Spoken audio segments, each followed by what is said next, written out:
Tresnasari. Bapak Ibu sekalian, sebelum memasuki materi, saya akan bertanya ke Bapak Ibu semuanya. Yang pertama, Guru bisa? Pertanyaan yang pertama yang saya tanyakan, pemberian hukuman dapat mendisiplinkan siswa. Bapak Ibu setuju bahwa pemberian hukuman itu dapat mendisiplinkan siswa?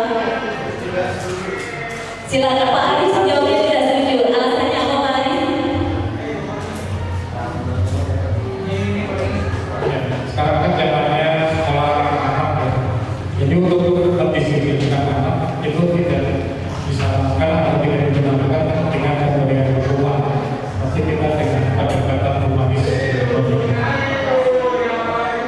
Baik, terima kasih jawabannya Pak Aris bahwa pemberian hukuman itu tidak diperbolehkan, tetapi kita harus melakukan pendekatan humanis. Ada yang jawaban yang lain mungkin Pak Taufik? Pak, pemberian hukuman dapat mendisiplinkan siswa. Jadi siswa itu harus dihukum supaya disiplin. Kalau menurut Pak Taufik gimana? Alasan Pak Taufik kenapa nggak setuju?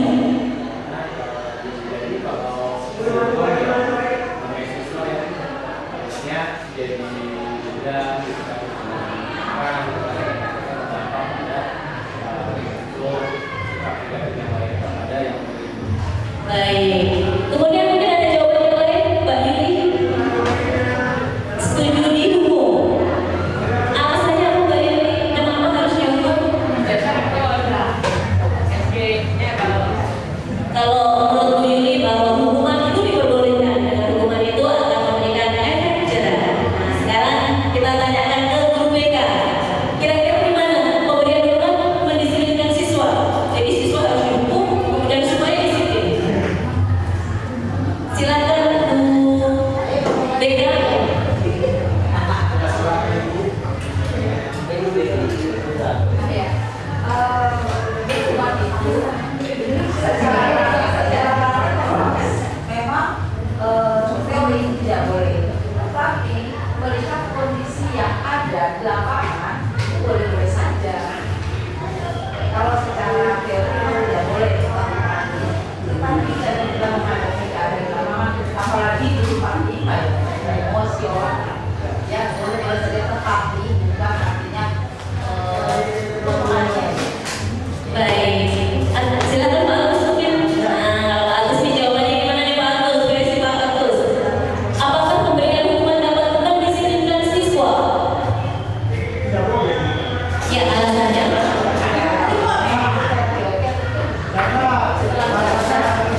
Iya, dan iya. Kalau pilihannya itu Kalau Pak Agus memberikan hadiah dalam bentuk apa misalnya? Kalau misalnya anak dikasih susu atau tempat pensil atau pensil boleh nggak seperti itu? Kalau dapat 100? kalau untuk anak SMA saya pikir kurang cocok yang begitu. Jadi anak-anak SMA itu harusnya dapat sepeda. Ya, itu kalau pilihannya anak-anak sepeda, anak-anak SMA untuk meningkatkan prestasinya dia. Pertanyaannya sepeda itu mahal ya Pak Agus ya? Iya. Terima kasih Pak Agus. Silakan Bapak Ibu berpendapat atau demokrasi. Berikutnya, pertanyaan yang ketiga. Guru harus selalu memberikan solusi untuk siswa yang bermasalah. Bapak Ibu sekalian kan banyak tuh permasalahan. Guru BK pasti hafal ya siswa-siswa yang bermasalah. Ya, silakan Bu Wiwi. Terima kasih Bu Wiwi.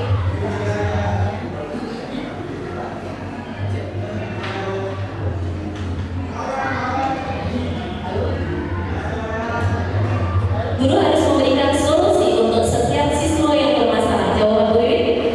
Nah, untuk siswa yang bermasalah ini banyak masalah ini. Masalah ini bermacam-macam, jadi tidak semua guru mampu memberikan solusi. Para guru bisa memberikan jalan yang baik, memberikan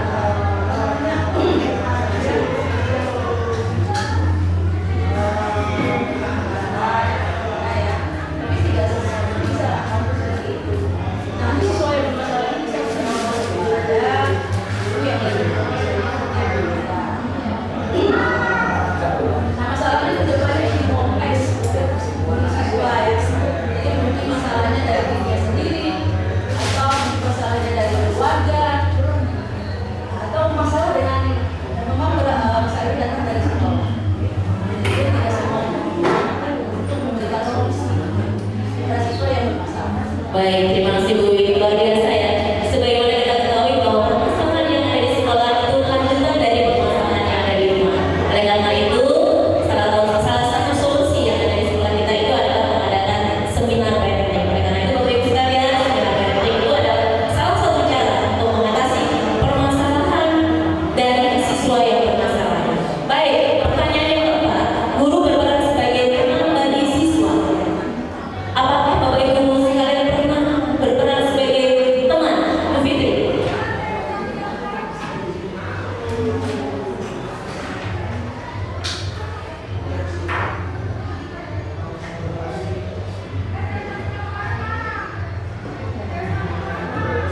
Pertanyaannya, guru berperan sebagai teman bagi siswa. Terima kasih Bu Wiwi.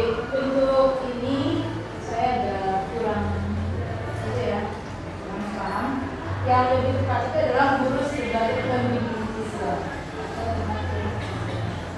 Baik, guru sebagai pembimbing siswa. Kalau sebagai teman berarti kita susah ya Bapak Ibu sekalian bagaimana memberikan ilmu kepada siswanya. Tapi kalau memang kita sebagai teman, mungkin ada pendapat yang lain Bu Tuti.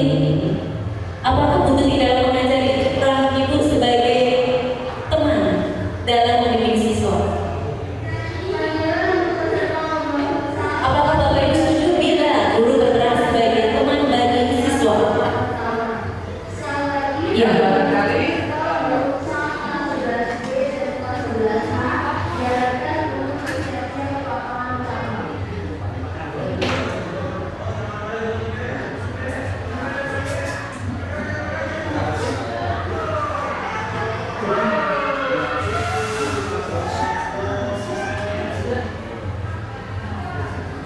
Kalau guru berperan sebagai teman bagi siswa saat pembelajaran itu saya kurang setuju. Tetapi mungkin tekniknya saja. Jadi teknik menyampaikannya kepada dia itu bahasanya mungkin bahasa kita seperti bahasa dengan teman. Jadi kemungkinan seperti itu. Tetapi kalau untuk sebagai itu istilahnya untuk kita masih harus dijaga karena khawatirnya anak itu menangkapnya memang benar-benar sebagai teman, akhirnya mohon maaf bukan kita pengen sangat dihormati segala itu enggak, supaya dia juga tahu bahwa dia adalah sebagai siswa, kita sebagai guru. Baik, terima kasih Bu Tuti. Baik, Pak Agus. Ya. Bagus sih bagus. Iya, guru berperan sebagai teman bagi siswa. Saya sangat tidak setuju, ya, karena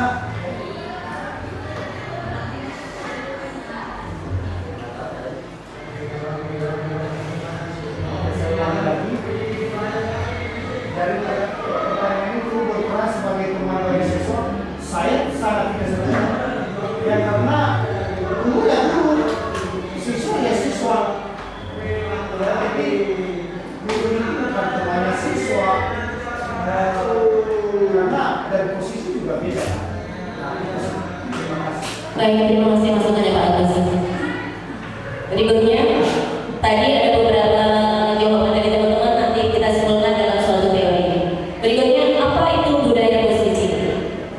Tolong Bu Yuni dibaca, budaya positif itu seperti apa? Ya, Bu Yuni silakan dibaca. Apa itu budaya positif?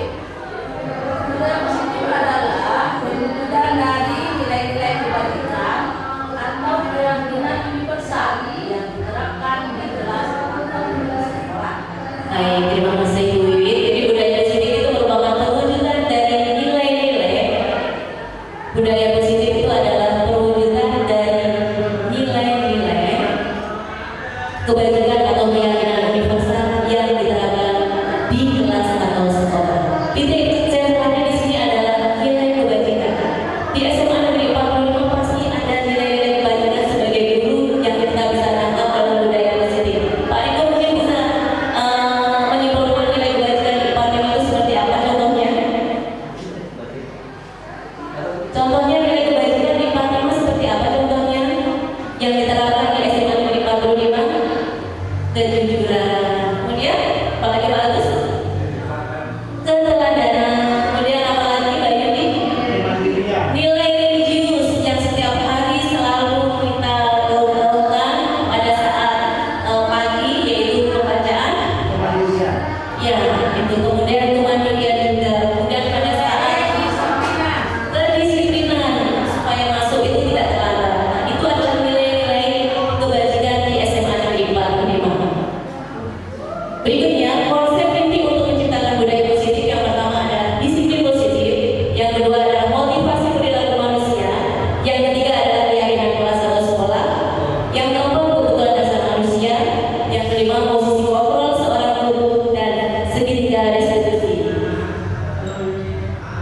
Bapak Ibu, sebelum ke materi berikutnya, kita coba next speaking. Anda dan teman Anda akan melakukan kegiatan cobalah buka. Anda adalah A, tugas Anda adalah mengepalkan salah satu tangan Anda. Coba Anda bayangkan bahwa Anda menyimpan sesuatu yang sangat berharga di dalam kepala tangan Anda. Anda perlu menjaga benda tersebut sebuah tenaga Anda, karena begitu pentingnya benda itu bagi Anda untuk kehidupan Anda. Kemudian tugas B atau rekan Anda adalah mencoba dengan segala cara untuk membuka kepala tangan Anda. Teman B boleh membujuk menghardik tangan Anda. Teman B juga boleh membujuk menghardik, mengintimidasi, memarahi, menggoda, mengkritik, bahkan menawari Anda uang agar Anda bersedia membuka kepala tangan Anda. Silakan Bapak Ibu berdua-dua. Jadi yang satu sebagai posisi A, kemudian yang berikutnya posisi B. Pak Riko sebagai posisi apa? A atau B? Berarti B. Kemudian ini A. Bisa A atau B? Oke, Bu Vera B. Misalnya kemudian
dia bisa mengalah diberikan barang dari ada segala berita, ada nasihat yang saya pegang kok. Seorang guru BK itu harus memegang kajian nasihat di mana privasi seseorang harus mengerti.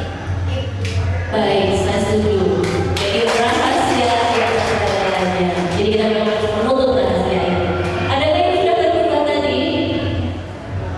Semuanya tertutup? Oh ya, Pak Eko.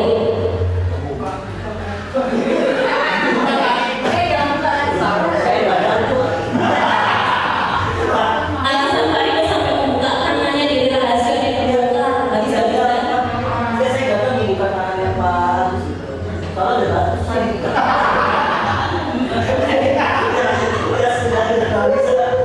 Oke, Pak Taufik tadi terbuka atau tertutup? Tertutup. Kenapa Bapak nggak buka kanan? Alasannya apa Pak? Oh, 100.000. Rahasia dijual 100.000 ya Pak ya? Untuk pintu dia mungkin tadi terbuka apa tertutup? Tertutup. Tapi mau buka rahasia?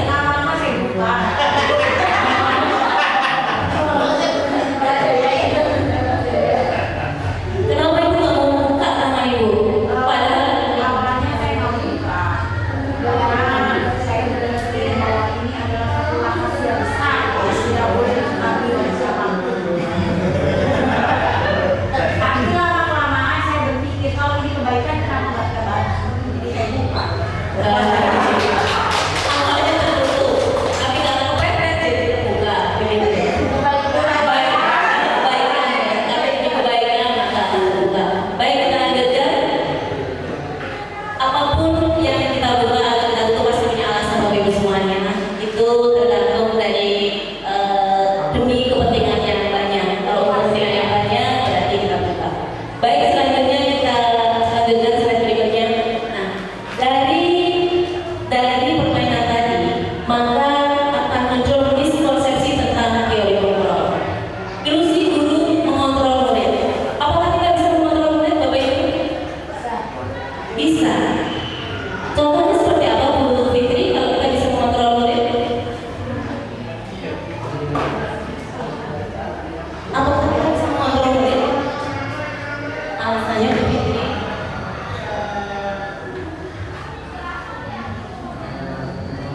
Kalau menurut saya bisa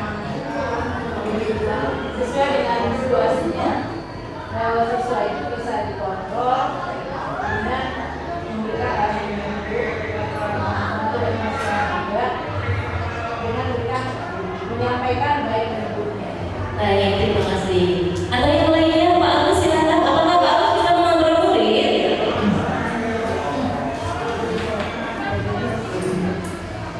Ya, guru mengontrol sangat bisa.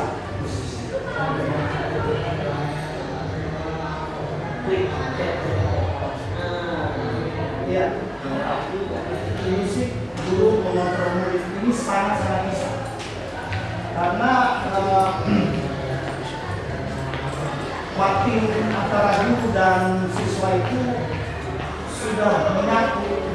Ketika kebetulan pelajaran masuk ya, kepada ada diserap oleh setiap murid itu materi pelajaran dari guru.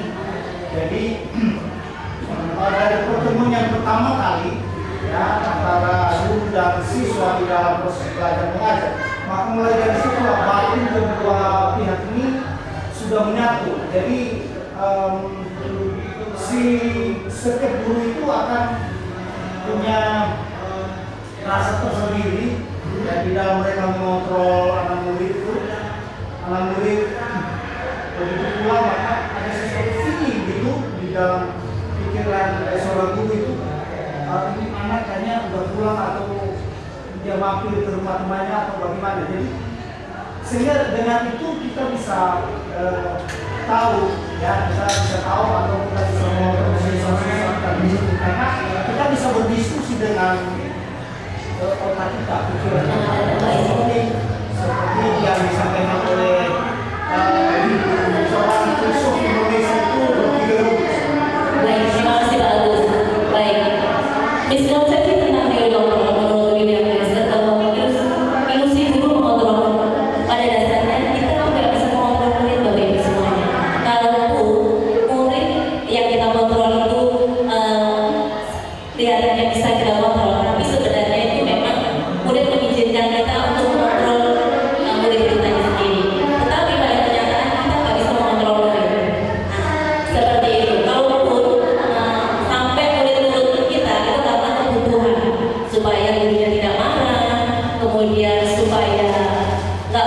yang lain-lain, nggak mau ribet Bapak Ibu semuanya. Kemudian ilusi bahwa penguatan positif efektif dan penguatan dan bermanfaat. Jadi penguatan positif itu maksudnya kata-kata yang positif Bapak Ibu, kata-kata yang mensupport untuk kebaikan anak itu yang jelas sangat bermanfaat untuk siswa. Tetapi kalau semuanya terus-terusan kita support, kemudian kita nasihati, lama-lama jadi ketergantungan.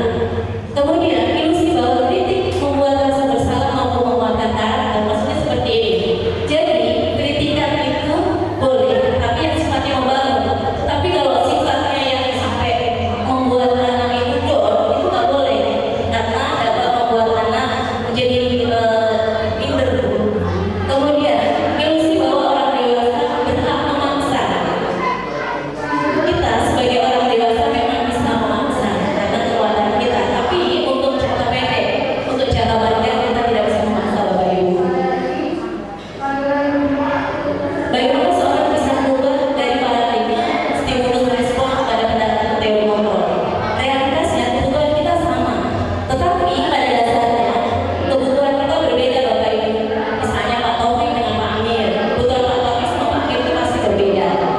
Kemudian semua orang melihat hal yang sama, padahal setiap orang memiliki gambaran yang berbeda, gambaran berbeda tentang kehidupan tentu saja. Misalnya Pak Amir melihat dunia ini seperti apa, pasti berbeda dengan Pak Taufik. Berikutnya kita mencoba mengubah orang agar berpandangan sama dengan kita. Tapi faktanya kita berusaha memahami pandangan orang lain tentang dunia. Jadi setiap orang itu gambarannya itu adalah pandangannya itu sama dengan kita, tapi pada dasarnya enggak. Jadi setiap orang itu berbeda-beda. Kemudian perilaku buruk dilihat sebagai sesuatu kesalahan. Tapi semua perilaku itu pasti memiliki tujuan pada kenyataannya. Kemudian orang lain bisa mengontrol saya, padahal yang hanya bisa mengontrol adalah diri kita sendiri. Berikutnya, pemaksaan ada yang pada saat tujuan gagal. Harusnya kita melakukan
Berarti posisinya yang pertama, kedua, kalau pertama menghindari ketidaknyamanan itu adalah ekstrinsik, mendapatkan ekstrinsik, motivasi perilaku, kemudian menghargai diri dan menjadi orang yang mereka inginkan adalah intrinsik. Intrinsik itu adalah berlaku sampai lama, karena motivasi dari diri yang sangat kuat. Kalau ekstrinsik itu adalah dari luar. Jadi saya datang ke waktu supaya kajian misalnya, itu adalah ekstrinsik, ketidaknyamanan. Kemudian saya datang ke waktu karena ya saya profesional sebagai guru misalnya, berarti itu adalah intrinsik. Seperti itu. Kalau Bapak Ibu termasuk yang kategori yang mana? Kalau Pak Taufik yang mana? Kalau Bu Fitri termasuk yang mana? Poin 1, 2, atau 3, intrinsik atau ekstrinsik? Bu Fitri hadir ke SMA Negeri 45 tepat waktu. Motivasinya takut sama Pak Ismu atau supaya mendapatkan penghargaan atau menghargai diri atau menjadi diri yang seperti ini, atau memang saya guru profesional harus tepat waktu. Kalau Bu Fitri motivasinya apa, Bu? Nomor 3.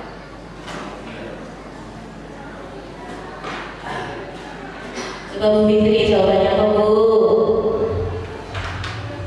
Saya menghargai diri saya sendiri menjadi orang yang karena kita bekerja di sini sesuai keinginan kita dan kita jadi Baik, jawaban yang mulia sekali. Saya setuju Bapak Ibu semuanya bahwa kita di SMA 45 itu adalah motivasinya intrinsik. Kita menyadari kita guru yang profesional, oleh karena itu kita memang harus hadir tepat waktu dan pulang.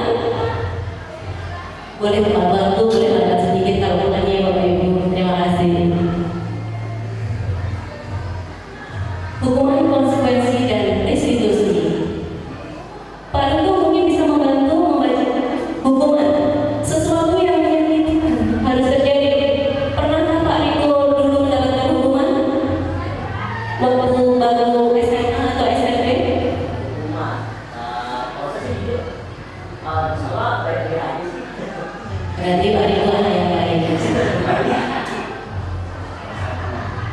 Ya, kalau Pak Amir, coba Pak Amir. Hukuman, konsekuensi, atau restitusi? Dengan Pak Amir.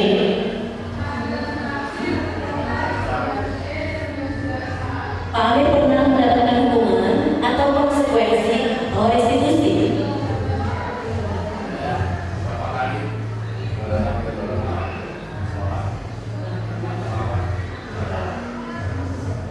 Bapak termasuk kena konsekuensi, hukuman atau ceritanya gimana dulu Pak Amir? Kok sampai dapat konsekuensi? Coba dari ceritanya dulu. Antara beberapa kali dikatakan karena hukuman kami orang tua, hukuman Hukuman. 3 kali beberapa Ah gitu. Kalau hukuman itu satu anak ya. Kalau konsekuensi memang sudah ada sosialisasi atau keyakinan. bahwa 3 kali selama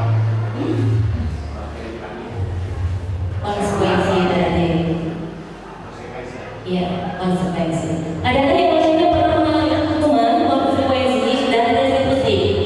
Apakah benar hukuman itu menyakitkan? Bu Tuti mungkin punya cerita tentang hukuman, konsekuensi, atau restitusi. Bu Eva, silakan.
Baik, terima kasih Bapak Ibu sekalian. Iya, Pak Agus, kan Pak Agus?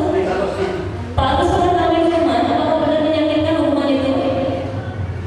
Atau konsekuensi atau restitusi? Restitusi. Oh ya, luar biasa. Ini dulu pengalaman waktu SMA. Dulu saya ambil. Maaf Pak Agus, kalau dipakai dulu kedengaran suaranya. Ya, jadi dulu saya ambil waktu SMA. Mandelnya itu suka melawan guru, suka cabut gitu dari cabut dari sekolah ya gitu. Jadi dari pengalaman itu memang benar yang dikatakan bahwa pengalaman itu sangat berat. Nah, sehingga saat ini ketika saya menjadi guru kepada murid-murid saya akan lebih bijak di dalam bersikap. Nah, yang saya alami ketika itu adalah yang sampai saat ini saya tidak bisa lupa ketika guru ini dia sedang sakit TBC. Nah, setiap dia mengajar harus begini terus. Jangan kita kan begitu ya, tidak boleh lihat kiri, nggak boleh lihat kanan, harus begini terus. Lalu ketika itu si guru ini marah karena saya disuruh ke depan, sini, aku sini, bapak ke sini, ya. Kamu kesini atau saya keluar? Bapak kesini. Kalau enggak aku keluar gitu. Nah, akhirnya saya didorong oleh teman-teman buat ke depan, saya majulah ke depan. Saya ditonjok. Awal-awal belajar silat ketika itu saya ditonjok. Kalau saya bilang, set, nah ditertawai lah teman. Kemudian karena malu, saya ditendang. Saya tarik lah akhirnya saya sampai keluar pintu. Ya, saya merasa jagoan ketika itu. Saya merasa jagoan, si guru itu langsung ke ruang guru. Dia nggak balik ke kelas. Dan dia udah mau Saya Pak Agus, ceritanya kok jadi banyak. Pak Agus, ceritanya ada di Pak Agus. Termasuk hukuman, restitusi, atau konsekuensi. restitusi. Jadi restitusinya. Tapi kenapa Pak Agus menolak menolak itu restitusi? Ya, belum selesai.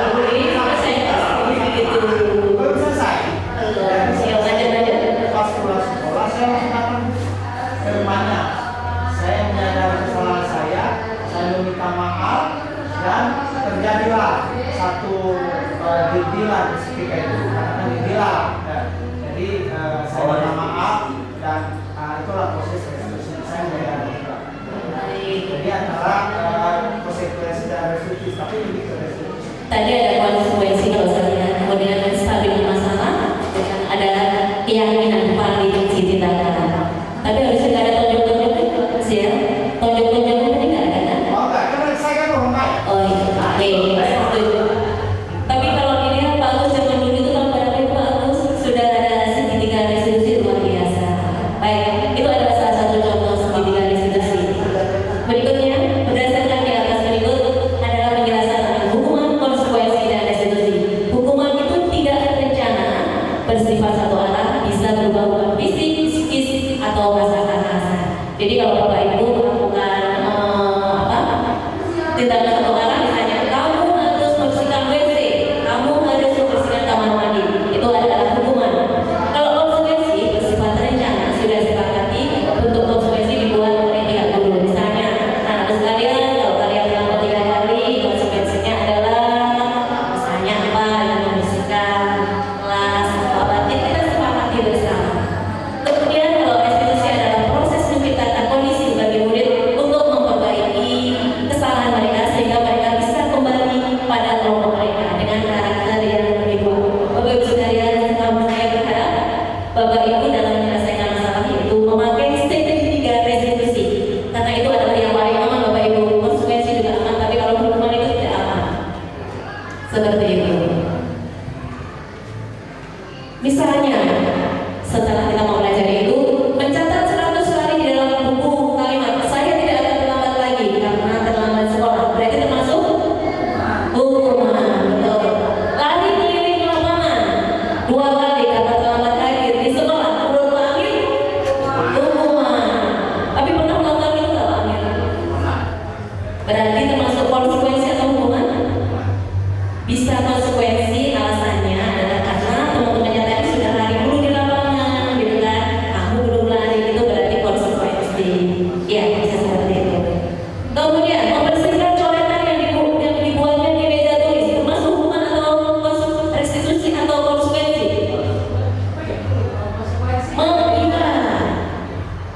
Jadi sebelumnya kalau konsekuensi itu kita bikin keyakinan dulu anak-anak sekalian. Kalau kalian mencoret di bangku atau di tembok, maka kalian harus membersihkan. Maka itu ada konsekuensi. Kalau nggak itu usaha tiba-tiba. Seperti itu misalnya, kalau mencatat pintu aula, berarti konsekuensinya kalian harus mengganti. Seperti itu. Itu salah satu konsekuensi, bukan hukuman ya Bapak Ibu. Berikutnya, murid diminta untuk push-up 15 kali karena tidak menggunakan masker ke sekolah. Hukuman atau konsekuensi? Mbak Yuni? Hukuman. Kemudian betul, hukuman. Berdiri di depan kelas sambil mengangkat kaki satu karena tidak bisa menjawab pertanyaan. Hukuman atau konsekuensi? Hukuman. Berikutnya membersihkan WC karena merusak pensil teman. Hukuman, betul. Berikutnya adalah lari keliling lapangan karena selama 10 menit saat pelajaran PJOK. Iya, konsekuensi kalau sudah sosialisasi melakukan keyakinan keras, hukuman kalau belum ada sosialisasi seperti itu. Dihukum oleh penghargaan, pengaruh jangka pendek dan jangka panjang penghargaan tidak efektif. Bapak Ibu sekalian, pernah dihukum dengan penghargaan? Dihukum oleh penghargaan, maksudnya apa ini? Tapi dihukum kan dengan penghargaan. Pak, tapi pernah dihukum dengan penghargaan? Jadi kalau dapat penghargaan, senang. Kalau nggak dapat penghargaan, nggak senang gitu. Pernah nggak seperti itu? Siswanya dapat 100, dapat penghargaan. Kamu senang, dapat sekian. Tapi begitu dapat 90 nggak dapat penghargaan.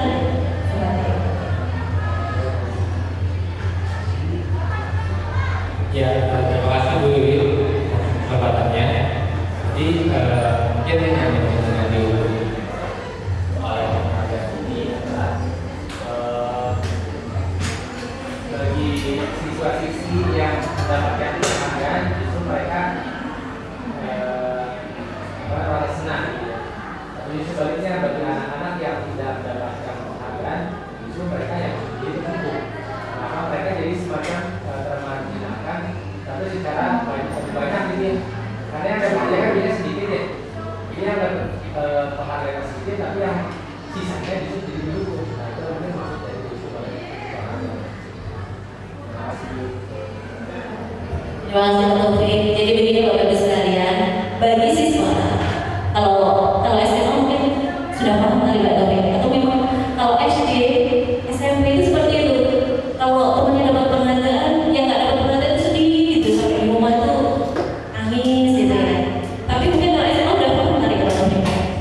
Jadi kalau dapat penghargaan, misalnya yang dapat 100 dapat susu atau dapat pulpen gitu, senang, tapi temennya yang nggak senang gitu loh. Jadi sedih, oh berarti saya merasa tidak terima gitu. Oleh karena itu sebaiknya jangan lakukan itu ya Bapak Ibu. Berikutnya, penghargaan merusak hubungan. Jadi pada saat dia tidak mendapatkan penghargaan itu, akhirnya nggak enak gitu, seperti itu kan. Jadi akhirnya ada ketergantungan. Berikutnya, penghargaan mengurangi ketepatan. Misalnya kalau dapat nilai 100, dapat penghargaan, kemudian kalau nggak dapat itu berarti nggak ada penghargaan. Jadi akhirnya seperti itu, ada ketergantungan. Kemudian penghargaan juga mengurangi kualitas, kreativitas, dan penghargaan memotivasi dari dalam diri sendiri. Bapak Ibu punya pertanyaan? Demikian di sini. Oh iya, silakan bisa lihat. Saya misalnya ada anak motor orang yang rata-rata nama itu merokok, tapi saya memberikan hukumannya itu dengan apa? Itu konsekuensi apa hukuman? Tapi kan KPK dijelaskan bahwa kalau hukuman itu sifatnya Satu, menyakitkan. maka spontanitas kamu nggak udah kerjanya tidak mau dan sebagainya. Tapi kalau saya salah spontan, kamu kenapa sudah kerja itu hukuman apa? Baik, bisa hukuman apabila tidak ada sosialisasi, belum ada kesepakatan. Tetapi bisa menjadi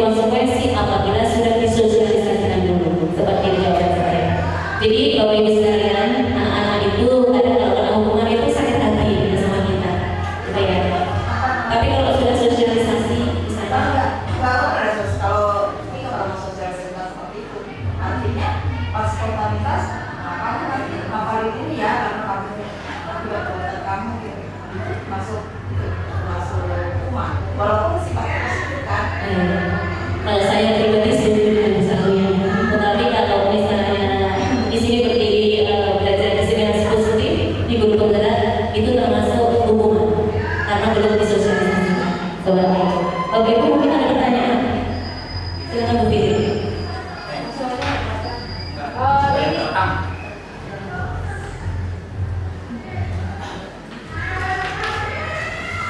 Terima kasih Bu Lili. Di sini saya lihat ada pernyataan penghargaan itu membangunkan kreativitas. Tolong bisa dijelaskan apa maksudnya dan bagaimana? Baik. Jadi ada kalanya dia itu melakukan kreativitas karena dihargai. Tapi kalau misalnya nggak dihargai, dia tidak kreatif seperti itu mungkin. Jadi segala sesuatu karena materi. Segala sesuatu hitungannya itu materi. Jadi kalau menurut teori itu seperti ini. Dihukum dengan penghargaan. Bagi orang yang mendapatkan penghargaan itu senang-senang aja. Tapi yang tidak penghargaan itu yang sedih gitu ya. Kemudian penghargaan mematikan kreativitas. Bagaimana kalau kita tidak kreatif? Kalau yang kreatif mungkin ada penghargaan yang kreatif pada saat tidak kreatif itu loh mungkin seperti itu. Terima kasih Bapak Ibu.